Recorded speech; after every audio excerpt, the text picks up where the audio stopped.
সরকারে বিএনপি নাই।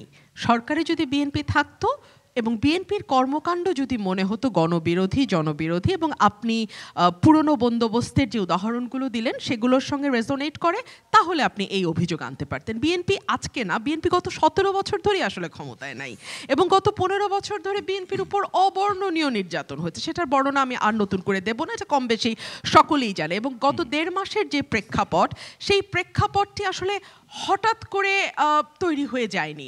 এটা তৈরির পেছনে বিএনপির প্রতিটা নেতাকর্মীর 17 বছরের ঘাম, রক্ত এবং মানে নানান ধরনের নির্যাতনের একটা ইতিহাস আছে। সো এই নির্যাতনের পরে আপনারা যদি মনে করেন নতুন বিএনপি হবে না, এটা আপনারা ভাবতেই পারেন এবং সেই মত আপনারা নিশ্চয়ই প্রকাশও করতে পারেন, কিন্তু কেবলমাত্র সময় এবং সময়ই বলতে পারবে যে বিএনপি আসলে ক্ষমতায় গেলে কতটুকু পরিবর্তিত বিএনপি আপনারা দেখবেন, বা আপনাদের আশা বা আকাঙ্ক্ষা যেটা, সেটার সঙ্গে বিএনপি রেজোনেট করতে পারছে না। এটা ফিরিয়ে আনার উপায় কি? এক্ষেত্রে বিএনপি কিছু কি ভাবছে? দেখুন, কেউ যদি আস্থা না রাখতে না চায়, তাকে আপনি কোনো কিছু দিয়ে আস্থা রাখাতে পারবেন না। আর দুই হচ্ছে, অর্থাৎ আপনি বলতে চাচ্ছেন যে থাকবে না, সে কোনোভাবেই থাকবে না।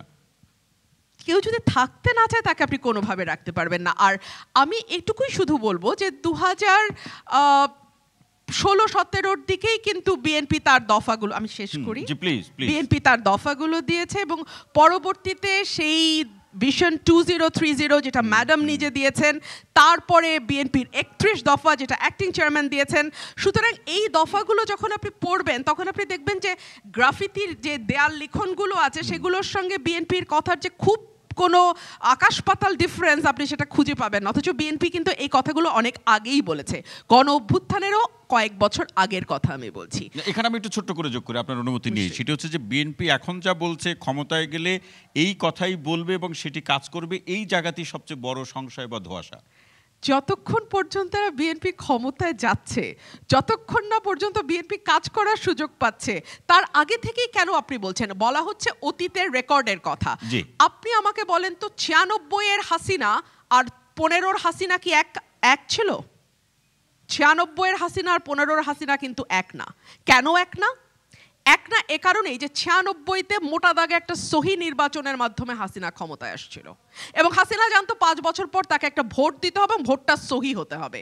যখন সে বুঝে গেল ভোট ছাড়া ক্ষমতায় থাকা যায়, তখনকার হাসিনা আর আগের হাসিনা একটা। সে কারণে আমি ফার্স্ট সেগমেন্টে বলেছিলাম মোটা দাগে একটা নির্বাচনের আয়োজন করেন, যেই নির্বাচনটা প্রতি 5 বছর বা 4 বছর, হোয়াট এভার বি দ্য মেয়াদ, সেই সময় পর পর হবে, মানুষ ভোট দিতে পারবে এবং মানুষ চাইলে যে কোনো দলকে ক্ষমতায় আনতে, ক্ষমতায় রাখতে বা ক্ষমতা থেকে ছুঁড়ে ফেলে দিতে পারবে। মানুষের এই অধিকারটুকু থাকা দরকার। একদম, that is the bear minimum.